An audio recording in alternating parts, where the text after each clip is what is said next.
welcome to FIA Pure Motorsport. On this week's episode, we present Top Fuel Dragster's newest star, Ida Zetterström. We'll show you how much creativity goes into building autocross buggies. And we'll have a race in the south of France, plus much, much more from the FIA world of motorsport.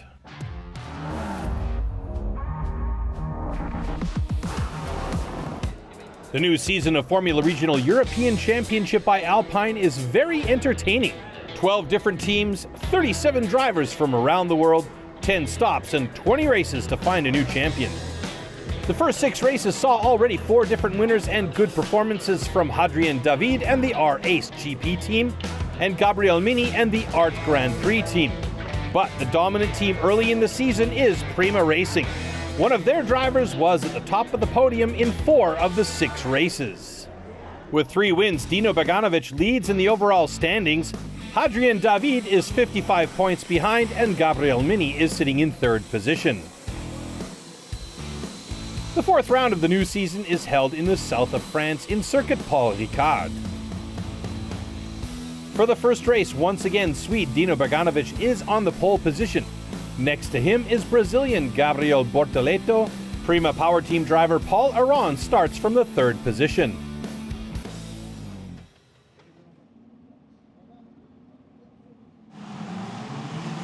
It's a good start from Beganovic, but Paul Aron puts a lot of pressure on Gabriel Bortoleto.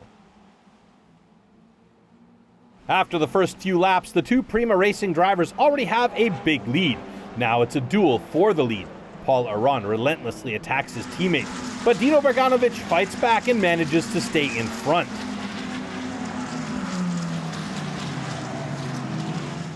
However, the Estonian doesn't let up and keeps trying. Finally, he manages to push past Beganovic. The fight for 3rd place is also quite exciting. Mikhail Belov in the orange MP Motorsports car tries to overtake Gabriel Bortoleto, and shortly before the end of the race, he succeeds. But at the top, Paul Aron remains in the lead. The Estonian can celebrate his 2nd win of the season and thus reducing the gap to his teammate Dino Beganovic in the overall standing. The Swede has not finished worse than 2nd in any race this season. Mikhail Belov makes it onto the podium for the 2nd time. For the 2nd race of the weekend, Gabriel Mini is on the pole position. After another great qualifying session, Gabriel Bortoleto starts next to him. Championship leader Dino Beganovic starts from the 3rd position. The start goes well and the drivers at the front of the field hold their positions. Mini leads ahead of Bortoleto and Beganovic. But a short time later, Beganovic shows his outstanding form and overtakes Bortoleto. On the long straight, Dutchman Haas Havercourt sucks into the slipstream of Bortoleto in 3rd place, then easily passes the Brazilian.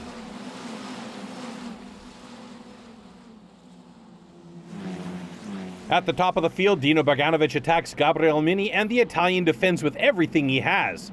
For a short moment, they both leave the track, but Mini stays in front. Beganovic, however, does not give up. The Swede tries again on the straight, and Havercourt also sees his chance now, but Mini defends his lead. Great racing from the 3 drivers.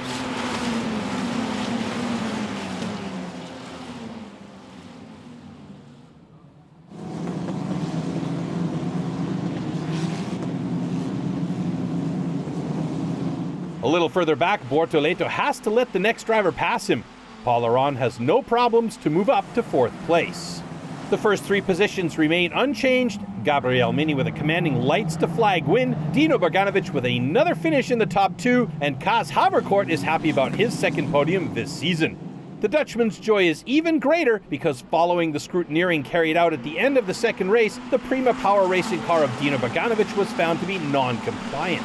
After the Swedish driver's exclusion from the race classification, behind Gabriel Mini, there are now Haas Havercourt in 2nd place and Paul Aron, who came in 3rd. With this victory, Gabriel Mini passes Hadrien David in the overall standings. Despite his disqualification, Dino Beganovic still has a big lead of 45 points over the Italian. The next stop of the Formula Regional takes place in Sandford.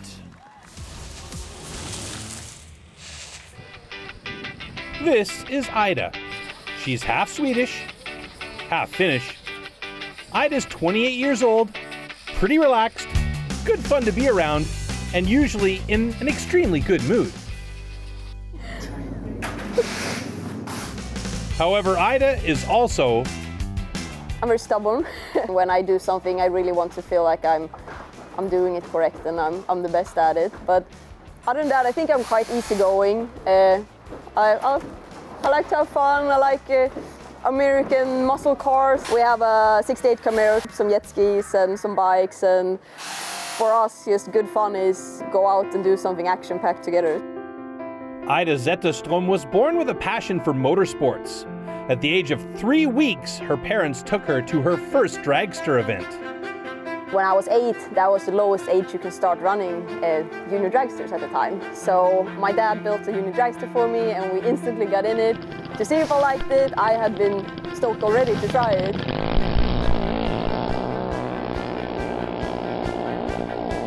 From the beginning, it was the speed, the adrenaline, going as fast as possible and all of that was really fun. But then as I grew older, I kind of really fell in love with just like the racing of it, like what it takes to be the best, to get faster every time and how you can improve on everything.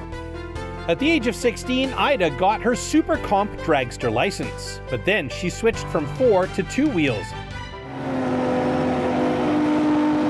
In 2013, she started racing in the Super Street Bike class, and within a very short time, she went from being a good rider to a great rider.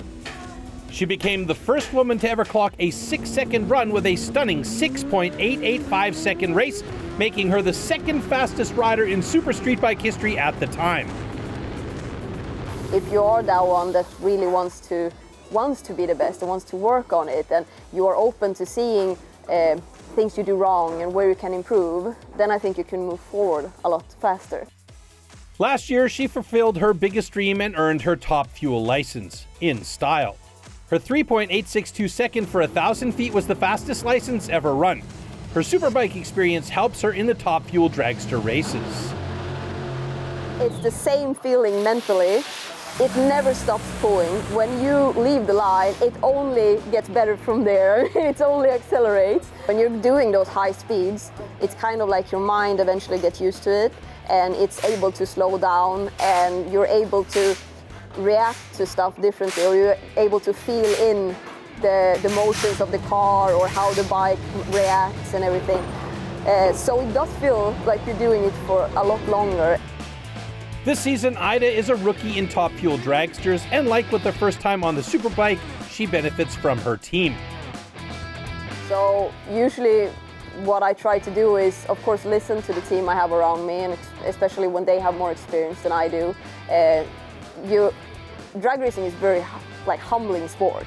You can have a great run and you feel, I did perfect, it felt awesome, it was great. And then the run next after, it can be just, not great at all. So it's a very humbling sport. We have a strong feeling that Ida will have more good runs than bad ones, because so far she has done very well with the advice she once got and nowadays likes to pass that on to young girls. If they can do it, you can do it.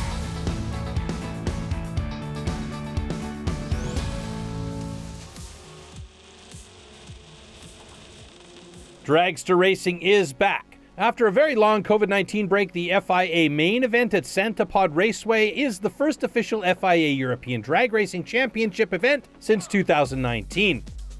And it's well received by fans, teams, and drivers alike. There's a full international field of 16 cars in the fan favorite class of the FIA European Pro Modified Championship. Pro Mods are drag racing's quickest, fastest door slammers, cars with functional doors. The illustrious field is led by defending champion Jan Eriksson from Sweden in his orange 68 Chevy Camaro. He's the only driver in the field with a personal best under 5.8 seconds for the quarter mile, which corresponds to about 400 meters. David Vecta from the Netherlands has accumulated 5 FIA race runner-up finishes since his 2009 Pro Mod debut and is aiming in his 68 Chevrolet Camaro for his first win. Estonian Andres Anover launched his Pro Mod career only last summer, but with the greatest debut pass seen in Europe with 5.88 seconds in his '67 Ford Mustang, he's also one of the favorites. In the first semifinal, Swiss vet Bruno Bader in his '63 Chevy Corvette will face the big favorite Jan Eriksson. In the heats, Bader was able to convince with a 5.88 for the quarter mile, but Eriksson set consistent times in the 5.70s.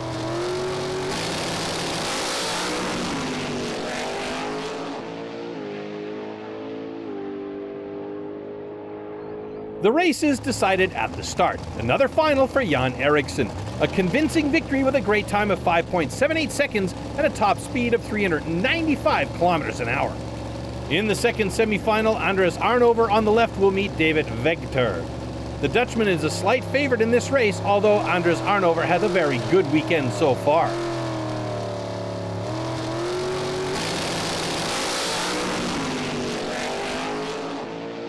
It's a close race, but David Vegter prevails. 5.86 seconds is the winning time. Even the better top speed of 400 kilometers an hour will not console the Estonian about his defeat. The grand finale of the Pro Mod class. The first and third of the quali against each other. Jan Eriksson from Sweden against David Vegter from the Netherlands. The champion against the eternal runner-up. David Vegter on the left, Eriksson on the right.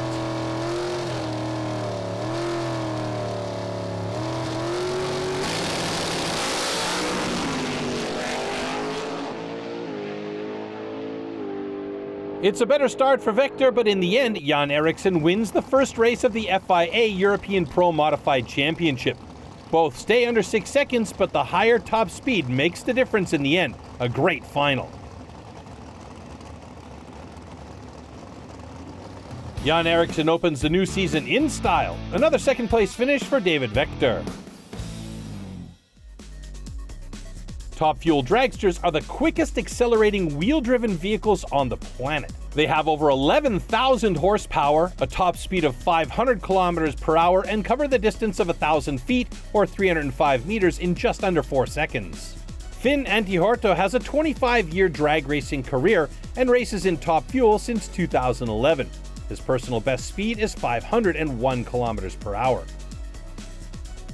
Swede Susanne Kalin returned to Top Fuel action in 2019, 14 years after her last outing. In between, she's raised 2 daughters who now both race in junior dragster. Last but not least, there's Ida Zetterström, the newest face in Top Fuel. These 3 drivers want to make it to the final. In the first semi-final heat, Susanne Kalin and Antti Horto meet. The Finn in the blue and white dragster, Kalin in the yellow and black one. Antti Horto with a great race, a new European record of 3.80 seconds, and also a new personal best speed with 513 kilometers per hour. Ida Zetterström has a bye run in the other semifinal, but a good chance for the 28-year-old to get more experience.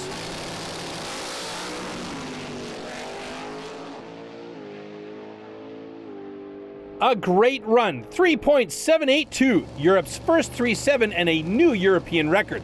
A great performance from Ida Zetterström and a highly deserved appearance in the final. There she meets Antti Horto, who is naturally favored with his experience.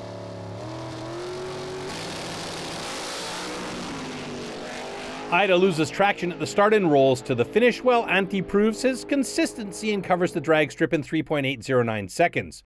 The first win of the season goes to Antti Horto, a great FIA ETRC debut for Ida Zetterström.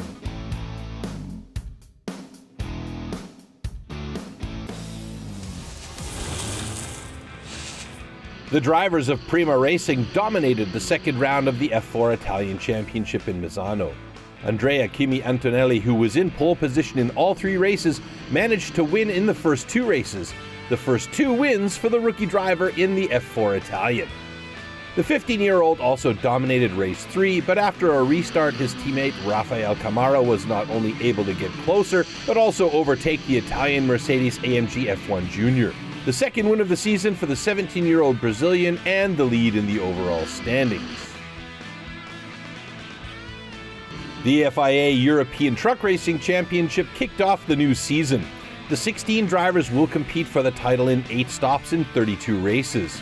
The first stop in Mazzano already showed how exciting this year will be. 3 different winners in the first 4 races showed how balanced the field is. The reigning champion Norbert Kisch had a great start to the season, winning races 1 and 3. Antonio Albacete won the second race, and for the first time since 2019, the Spaniard was back on the top of the podium. Sascha Lenz crowned his great weekend with a success in the 4th and final race. The 10th Czech New Energies Rally was the second stop of the FIA Eco Rally Cup.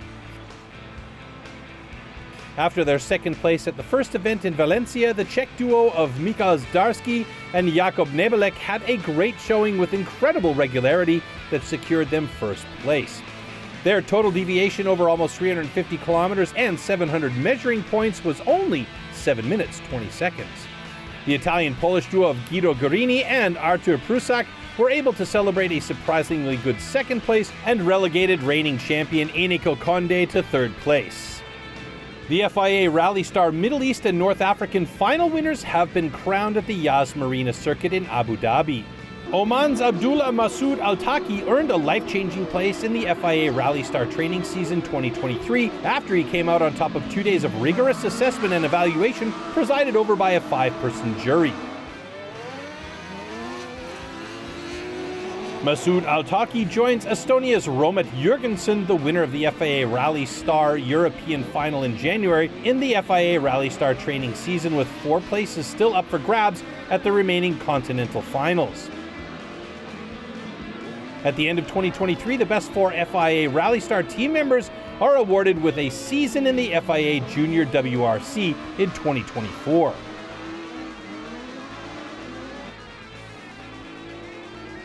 Meanwhile, Farah Zakaria from Jordan qualified for the FIA Rally Star Women's Final, which is due to take place in North America later this year, by completing the FIA Rally Star MENA Finals as the leading female competitor.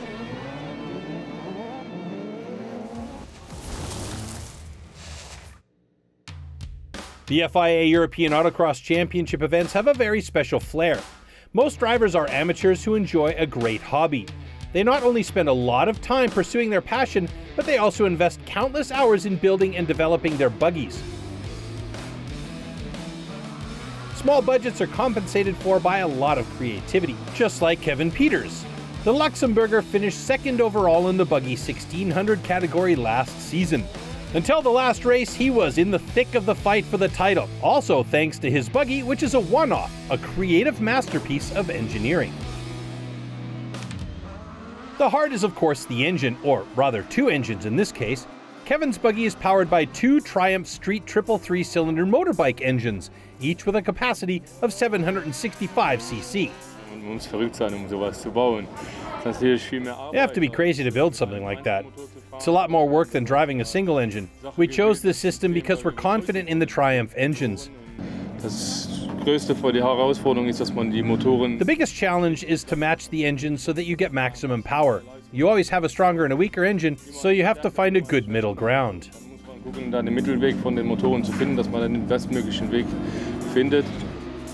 The big challenge is to couple both engines together so that they're synchronized to throttle and shift gears in parallel.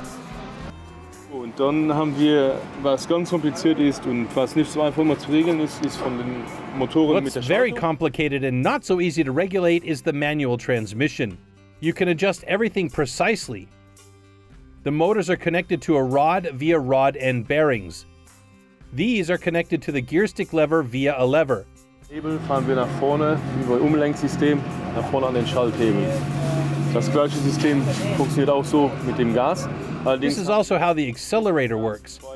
However, we have 2 cable pulls at the top of the throttle that operate via a rocker. This is how both throttle caps move together. Vom Gas wird das abgegriffen einmal, damit die beiden Drosselklappen sich bewegen miteinander. The 280 horsepower are transmitted by the rear axle by chain and sprocket, just like on a motorbike. Buggies, however, are all-wheel drive vehicles, but even there, Kevin Peters has found a practical and durable solution. Wo mit dem mittleren Ritzel die Kette Die wird dann nach vorne. Because it's an all-wheel drive car, the chain is led from the middle sprocket of the rear axle under the car to the front and connected again to a sprocket on the front axle via a differential. Verbaut und dann umgekehrt wieder dann der Antrieb geschlossen für das Vierradantrieb. According to FIA rules, the Buggy also needs a reverse gear, which is lacking in motorbike engines. The next creative idea, a converted electric starter motor that is activated at the push of a button and then moves the car backwards. Of course, there are also countless custom-made other things on the car, and the father of two plans, builds, and perfects all of this in his spare time. His reward? Not only a unique and very fast buggy, but also one that doesn't exist anywhere else in the world.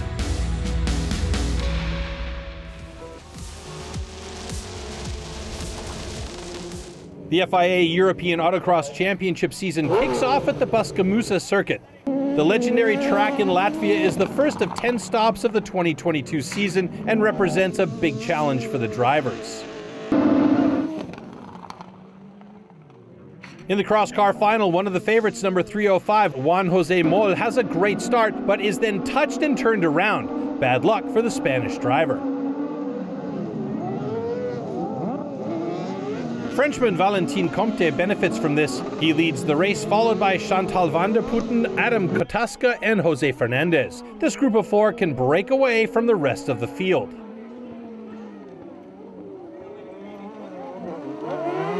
And Valentin Comte wins the first cross-car final of the new season. Not only the first victory for the young Frenchman, but also the first time he is in the points. Chantal van der Putten from the Netherlands comes second, and the Czech Adam Kotaska is third. In the junior buggy final, two Czech drivers have a great start.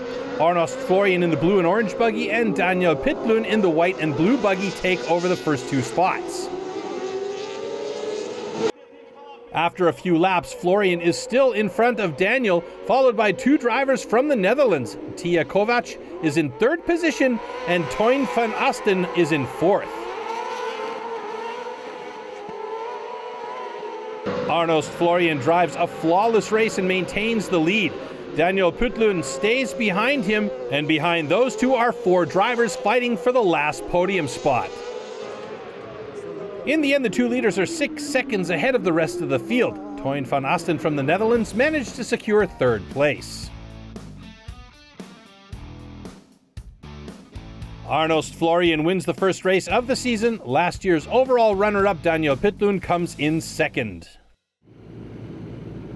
In the Buggy 1600 final, last year's third overall, Jakub Novotny is in the middle of the front row of the grid, but on the far left, Marcus Wibbeler has the best start and takes the first turn in first place.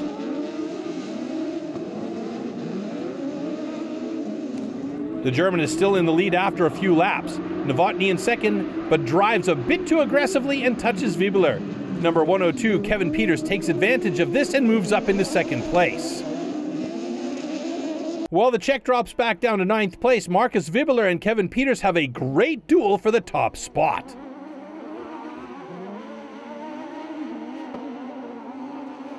With the better ending for the German, he crosses the finish line 0.6 of a second ahead of Kevin Peters. A great win for last season's 4th place driver.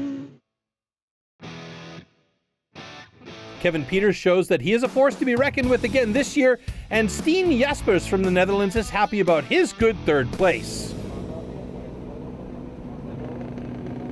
Bernd Stübe achieved great results in the qualifying race for the Super Buggy final, so the German has the best start position. Peter Nicodem is next to him, 5th overall last year. The Czech is one of the favorites for the title this season. Stübe on the far left, Nicodem in the middle, Robert Thuel on the far right. Together they turn into the first bend, and Stübe loses a few places. So it's Nicodem in front of Thuel. Then in the orange buggy, it's local hero Erwins Grenches, who knows the Musa circuit inside out.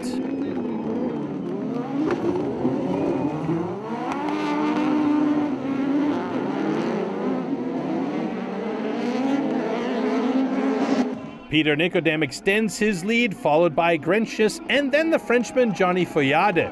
Bernd Stübe has fallen back to 8th place.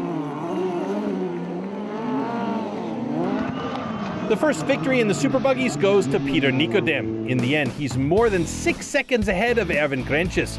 Johnny Foyade comes in third.